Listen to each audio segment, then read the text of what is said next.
भारत और अमेरिका के बीच जो भू आर्थिक जंग शुरू हुई, उसकी जड़ें किसी साधारण व्यापार विवाद में नहीं, बल्कि उन गहरी राजनीतिक चालों में छिपी थीं जिन्हें दुनिया की महाशक्तियां पर्दे के पीछे से खेल रही थीं। और यह कहानी तब और दिलचस्प हो जाती है जब हम देखते हैं कि डोनाल्ड ट्रंप नाम का यह व्यक्ति हमेशा उन नेताओं की इज्जत करता रहा जो उसके सामने झुकते नहीं, बल्कि आंखों में आंखें डालकर खड़े हो जाते हैं। मगर जब उसने भारत के खिलाफ 25% टैरिफ की धमकी दी तो दुनिया को लगा कि भारत शायद झुक जाएगा, लेकिन हुआ इसका उल्टा, क्योंकि भारत ने सीधे सीधे उसे चुनौती दे दी और कहा कि यदि तुम्हारी नीतियां हमारे खिलाफ हैं तो हमारे पास भी ऐसे रास्ते हैं जिनसे हम तुम्हारे व्यापारिक साम्राज्य की जड़ें हिला सकते हैं। और यहीं से सस्पेंस शुरू होता है, क्योंकि जैसे ही भारत ने अमेरिका की आंखों में आंखें डालकर जवाब दिया, उसी वक्त रूस सामने आ गया और उसने कहा कि यदि भारत को तेल की जरूरत है तो हम पहले से भी सस्ती दरों पर देंगे। और इतना ही नहीं, रूस ने भारत से यह भी वादा किया कि यदि अमेरिकी बाजार भारत के लिए बंद होता है तो रूसी बाजार भारत के लिए पूरी तरह खुला रहेगा। लेकिन सवाल उठता है कि रूस ने अचानक इतनी दरियादिली क्यों दिखाई, जबकि सच तो यह है कि पुतिन का असली खेल कहीं और छिपा था। और वही खेल इस पूरी कहानी को एक ऐसे मोड़ पर ले जाता है जहां से वापस लौटना मुश्किल है। दरअसल पुतिन ने ट्रंप के मनोविज्ञान को गहराई से समझ लिया था। ट्रंप हमेशा उन्हीं नेताओं को पसंद करता था जो उसे उसी की भाषा में जवाब दें, और इसीलिए उसने कभी रूस के राष्ट्रपति को बुरा भला नहीं कहा, कभी चीन के सर्वोच्च नेता के खिलाफ तीखे शब्द नहीं बोले, और यहां तक कि उत्तर कोरिया जैसे छोटे मगर आक्रामक देश के तानाशाह को भी सम्मान दिया। लेकिन जब बात भारत की आती तो उसका व्यवहार अचानक बदल जाता। उसके शब्द जहर से भरे होते और उसके बयान भारत की नीतियों का मजाक उड़ाते। और यही वह जगह थी जहां पुतिन ने अपनी चाल चली, क्योंकि उसे पता था कि ट्रंप अंदर से कमजोर है और यदि उसकी इस कमजोरी पर वार किया जाए तो वह घुटनों के बल झुक जाएगा। और यही हुआ जब रूस ने खुलेआम भारत का समर्थन किया और कहा कि यदि अमेरिका सच में भारत का मित्र होता तो कभी ऐसा व्यवहार नहीं करता, बल्कि यह तो सीधा सीधा ब्लैकमेल है, दबाव है और किसी राष्ट्र की संप्रभुता का अपमान है। लेकिन यह तो सिर्फ शुरुआत थी, क्योंकि असली रहस्य यह था कि रूस भारत को सिर्फ तेल में छूट देकर क्यों मदद करना चाहता था। क्या यह सिर्फ व्यापारिक लाभ का मामला था या इसके पीछे कोई और गहरी चाल छिपी हुई थी? और जब हम उस चाल की तह तक जाते हैं तो पता चलता है कि रूस के पास एक ऐसा गुप्त एजेंडा था जिसमें भारत केवल एक मोहरा नहीं, बल्कि एक बहुत बड़ा साझेदार बनने वाला था। और यही वह जगह थी जहां से पूरी दुनिया की राजनीति का संतुलन हिलने वाला था, क्योंकि अमेरिका समझ चुका था कि भारत को दबाना आसान नहीं है, लेकिन उसे यह अंदाजा नहीं था कि भारत और रूस मिलकर उसके सबसे बड़े सपने को चकनाचूर करने वाले हैं। और यहीं से वह सस्पेंस पैदा होता है जो हमें मजबूर करता है यह सोचने पर कि आखिर रूस भारत को इतनी ताकत क्यों देना चाहता था। क्या वजह थी कि वह भारत को केवल सहयोगी नहीं बल्कि एक साथी योद्धा की तरह देख रहा था? और क्या यह संभव था कि आने वाले दिनों में भारत और रूस मिलकर ऐसी रणनीति बनाएं जिससे अमेरिका की पूरी आर्थिक शक्ति खतरे में पड़ जाए? और यदि ऐसा हुआ तो क्या ट्रंप वह राष्ट्रपति था जो इस भूचाल को झेल पाएगा, या फिर यह कहानी एक ऐसे अंजाम की ओर बढ़ रही थी जहां दुनिया की महाशक्तियों की परिभाषा हमेशा के लिए बदल जाएगी? और सबसे बड़ा सवाल यह है कि इस चाल का अगला शिकार कौन बनने वाला था, क्योंकि पुतिन की आंखों में चमक कुछ और ही संकेत दे रही थी जो आने वाले समय में पूरी दुनिया को हिलाकर रख देने वाला था। दुनिया की नजरें अब केवल भारत और अमेरिका की तकरार पर नहीं, बल्कि उस रहस्यमयी साझेदारी पर टिक गई थीं जो रूस और भारत के बीच चुपचाप पनप रही थी। क्योंकि यह कोई सामान्य गठबंधन नहीं था, बल्कि एक ऐसी रणनीति थी जो आने वाले समय में विश्व राजनीति के नक्शे को हमेशा के लिए बदल सकती थी। और यही वजह थी कि अमेरिका की खुफिया एजेंसियां लगातार यह रिपोर्ट ट्रंप तक पहुंचा रही थीं कि भारत और रूस किसी बड़े खेल की तैयारी में हैं। लेकिन ट्रंप हमेशा की तरह अपनी हठधर्मिता में फंसा रहा और उसने इन चेतावनियों को नजरअंदाज कर दिया, जबकि असलियत यह थी कि पुतिन और मोदी के बीच एक गुप्त समझौता हो चुका था, जिसमें तय हुआ था कि ऊर्जा से लेकर रक्षा तक हर क्षेत्र में ऐसा सहयोग होगा जिससे भारत की पकड़ एशिया में और मजबूत होगी और रूस को मिलेगा एक भरोसेमंद साझेदार जिसकी ताकत चीन तक को संतुलित कर सकती है।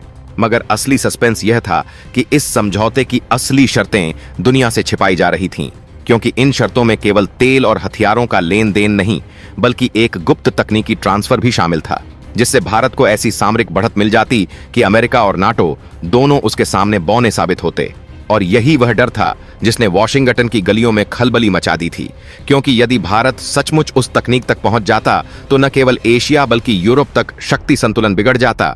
और ठीक इसी समय चीन भी चुपचाप सब पर नजर रख रहा था।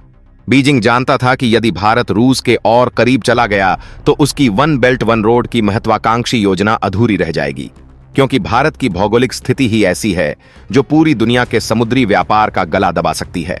और यही वजह थी कि चीन अंदर ही अंदर यह सोचने लगा कि अब उसे भी भारत से टकराव की जगह संवाद का रास्ता अपनाना होगा। लेकिन अमेरिका का गुस्सा चरम पर था और ट्रंप ने अपने मंत्रियों को साफ कहे निर्देश दिया कि भारत को किसी भी हाल में झुकाना है, चाहे इसके लिए नई पाबंदियां क्यों न लगानी पड़े।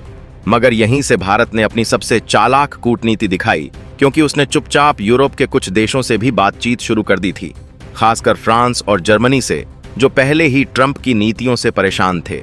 और यही वह बिंदु था जहां से अमेरिका की पकड़ ढीली पड़ने लगी, क्योंकि यूरोप धीरे धीरे भारत की तरफ झुक रहा था।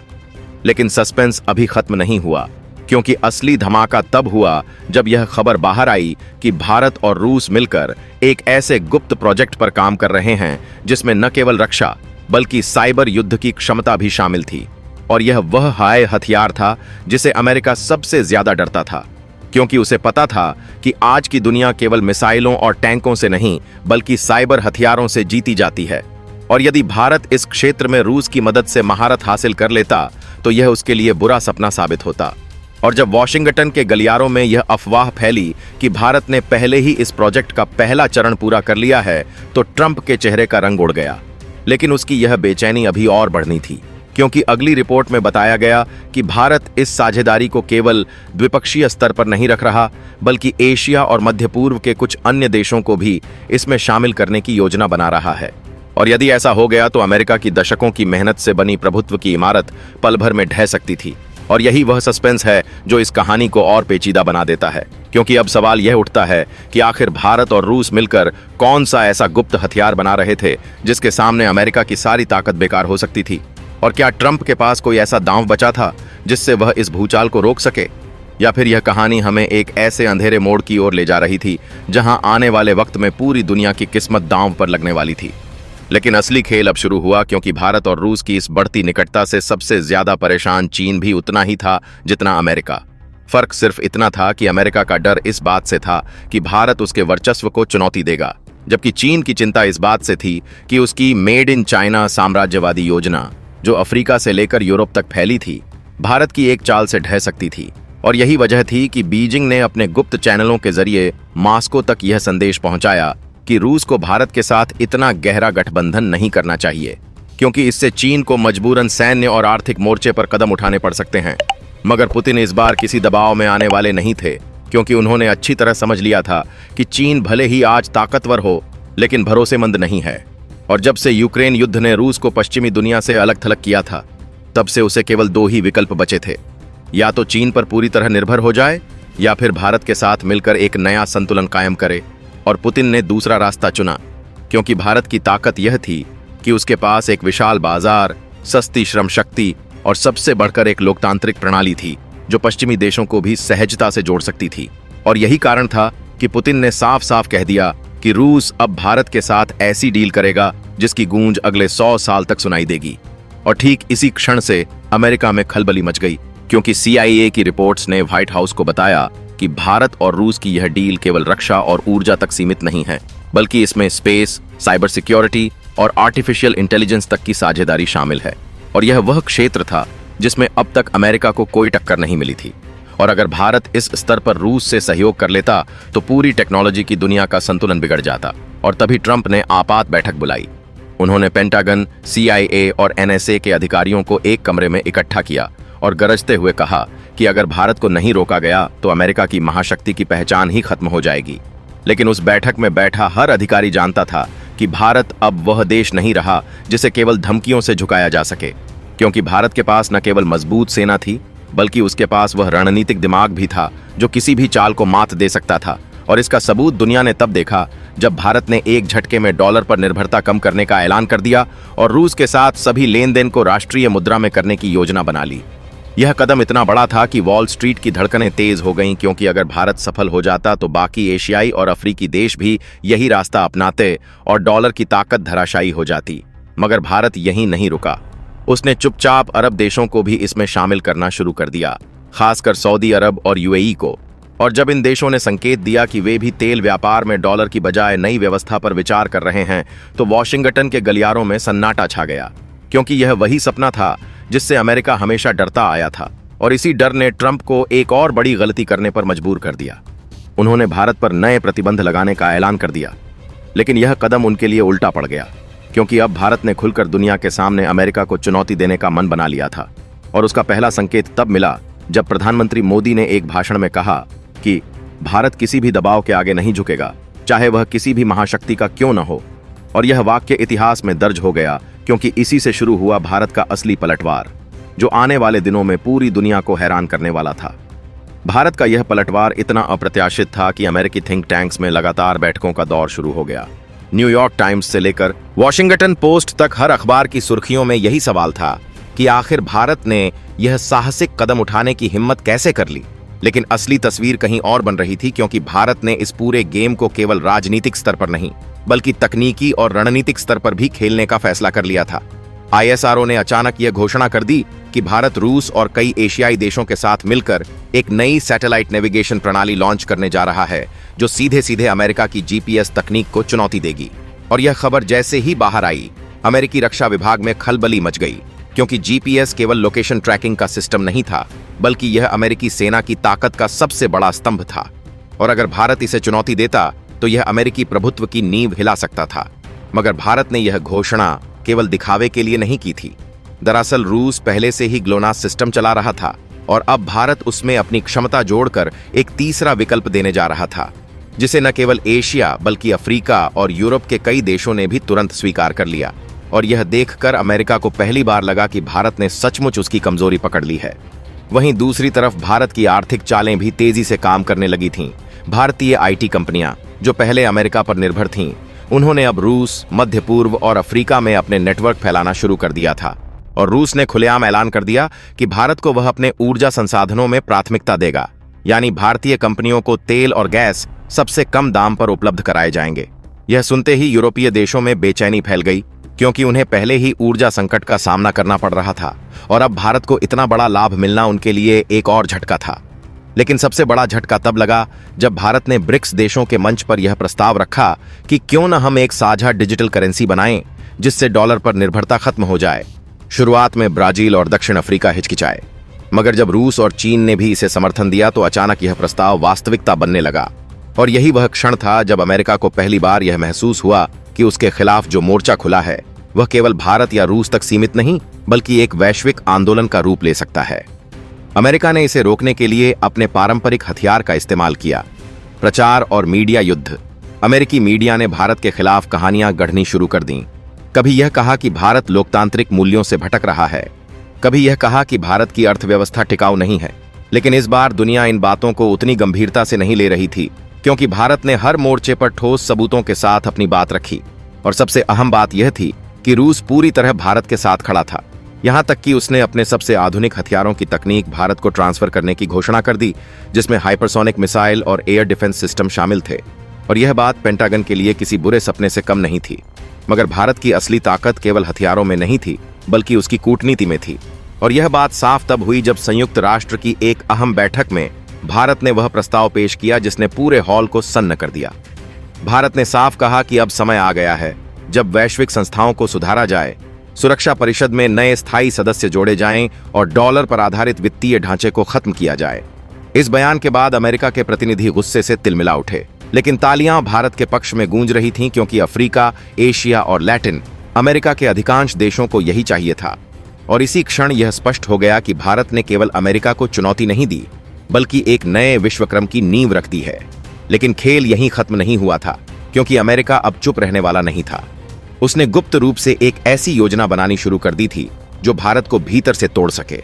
और यह योजना इतनी खतरनाक थी कि अगर सफल हो जाती तो भारत का यह उदय यहीं रुक जाता। लेकिन भारत को इस साजिश की भनक लग चुकी थी, और दिल्ली के गलियारों में अब वही चर्चा थी कि अमेरिका कौन सा नया दांव खेलने वाला है। और इसी सवाल ने सबको सांसें थमा दी।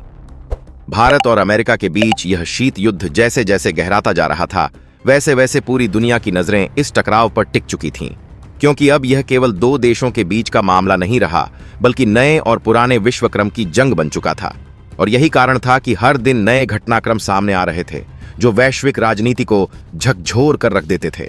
भारत ने जैसे ही ब्रिक्स डिजिटल करेंसी का प्रस्ताव रखा और संयुक्त राष्ट्र में स्थायी सदस्यता के मुद्दे पर जोर दिया, अमेरिका ने तुरंत अपने पुराने हथकंडे अपनाने शुरू कर दिए। उसने भारत में जातीय और धार्मिक तनाव फैलाने वाली फंडिंग को परोक्ष रूप से बढ़ावा दिया।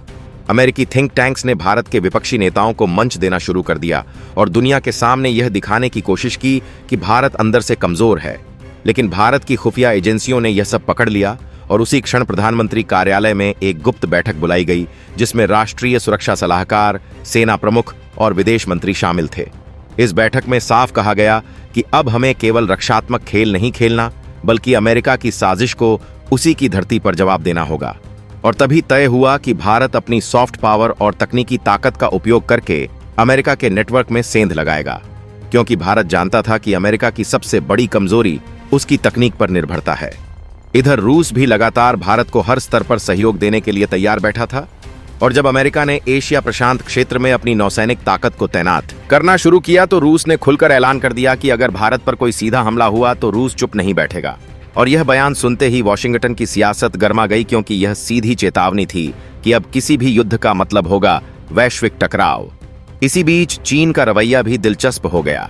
शुरुआत में चीन अमेरिका के साथ संतुलन बनाने की कोशिश कर रहा था, लेकिन जैसे ही उसने देखा कि भारत तेजी से उभर रहा है, उसने गुप्त चैनलों के जरिए भारत को संकेत भेजा कि वह भी इस नए गठबंधन का हिस्सा बन सकता है। हालांकि भारत इस पर खुलकर प्रतिक्रिया नहीं दे रहा था, क्योंकि दिल्ली जानता था कि चीन पर पूरी तरह भरोसा करना खतरनाक होगा। मगर कूटनीति के इस खेल में भारत ने चीन की पेशकश को पूरी तरह ठुकराया भी नहीं, जिससे अमेरिका और अधिक असहज हो गया। और तभी अमेरिका ने अपनी सबसे खतरनाक चाल चली। उसने अंतर्राष्ट्रीय मुद्रा कोष और विश्व बैंक पर दबाव डालकर भारत की अर्थव्यवस्था को झटका देने की कोशिश की। विदेशी निवेशकों को भारत से पूंजी निकालने के लिए उकसाया गया और अचानक भारतीय बाजार में अस्थिरता बढ़ने लगी। शेयर मार्केट गिरा और डॉलर के मुकाबले रुपया कमजोर हुआ। लेकिन यह झटका ज्यादा देर तक नहीं टिक सका, क्योंकि भारत ने पहले ही वैकल्पिक योजनाएं बना रखी थीं। भारत ने रुपये में तेल खरीदना शुरू कर दिया। रूस ने तुरंत आर्थिक सहायता दी और ब्रिक्स देशों ने भी भारत के समर्थन में बयान जारी कर दिया, जिससे अमेरिका की पूरी योजना धराशायी हो गई। इस बीच भारत ने एक और बड़ा दांव चला। उसने मध्य पूर्व के देशों के साथ एक ऐतिहासिक समझौता किया, जिसके तहत भारत उन्हें हाईटेक हथियार और सैटेलाइट तकनीक देगा और बदले में उन्हें ऊर्जा आपूर्ति में प्राथमिकता मिलेगी। यह सौदा इतना बड़ा था कि गल्फ देशों की नीतियां बदलने लगीं और वे धीरे धीरे डॉलर की जगह रुपए और डिजिटल ब्रिक्स करेंसी में व्यापार करने लगे। यह देखकर अमेरिकी विशेषज्ञ हतप्रभ रह गए, क्योंकि यह डॉलर की जड़ों पर सीधा हमला था। अब पूरी दुनिया का मीडिया एक ही सवाल पूछ रहा था, क्या यह अमेरिका का पतन है और क्या भारत सचमुच एक नए युग का नेतृत्व करने जा रहा है? लेकिन कहानी का सबसे बड़ा मोड़ तब आया जब अमेरिकी राष्ट्रपति ने गुप्त रूप से एक बयान दिया, जो बाद में लीक हो गया। उन्होंने कहा कि भारत अगर इसी तरह आगे बढ़ा तो अगले 10 सालों में वह अमेरिका से भी बड़ी शक्ति बन जाएगा और यह अमेरिका के लिए सबसे बड़ा खतरा होगा। यह बयान जैसे ही सार्वजनिक हुआ, अमेरिकी प्रशासन बचाव की मुद्रा में आ गया। लेकिन भारत में इसका असर कुछ और ही हुआ। यहां इसे राष्ट्रीय गर्व की तरह देखा गया और हर तरफ चर्चा होने लगी कि अब भारत का समय आ चुका है। मगर भारत जानता था कि यह लड़ाई अभी अधूरी है और अमेरिका इतनी आसानी से हार नहीं मानेगा, बल्कि अब वह और भी खतरनाक साजिशें रचेगा। और यही कारण था कि भारत ने अपनी रक्षा और आक्रामक दोनों योजनाओं को और मजबूत करना शुरू कर दिया।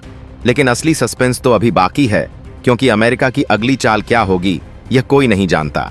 और यही वह बिंदु है जो दुनिया को सांसें थामने पर मजबूर कर रहा है। क्या यह संघर्ष किसी बड़े युद्ध की ओर बढ़ रहा है, या भारत अपनी कूटनीति और रणनीति से इसे शांति की दिशा में मोड़ पाएगा? इसका जवाब अभी अनिश्चित है और यही सस्पेंस आगे की कहानी को और रोमांचक बनाएगा।